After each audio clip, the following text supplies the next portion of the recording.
నమస్తే welcome to Sakshi family this is Durga ఇటీవలి కాలంలో భార్య భర్తకు భర్త భార్యకు గిఫ్ట్స్ ఇచ్చిపుచ్చుకోవడం సర్ప్రైజ్ ఇవ్వడం సర్వసాధారణమైపోయింది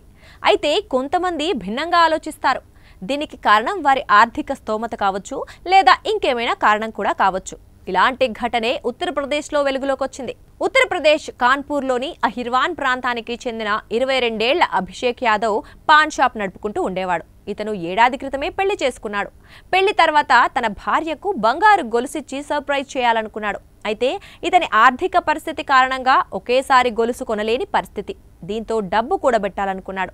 అప్పటి నుంచి నాణాల్ని పోగు చేయడం ప్రారంభించాడు ఏడాది పొడవునా 10-20 నాణాలను కూడబెట్టాడు మొత్తం కూడబెట్టిన నాణాల బస్తాలను బంగారు ఆభరణాల దుకాణానికి తీసుకెళ్లాడు బస్తాలను కౌంటర్ దగ్గర పెట్టాడు ఇది చూసిన షాప్ యజమాని మహేష్ వర్మ మొదట ఆశ్చర్యపోయాడు ఇన్ని నాణాలను బ్యాంకు కూడా తీసుకోదని వర్మ అభిషేక్తో చెప్పాడు కానీ కొంతసేపటి తర్వాత అంగీకరించాడు మొత్తం నాణాలను లెక్కపెడితే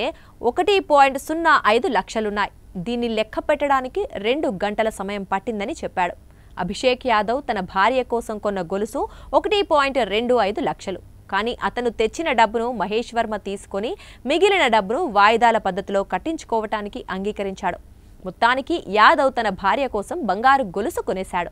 సాక్షి టీవీ ప్రసారాలను నిలిపివేయటం చట్టరీత్యా నేరం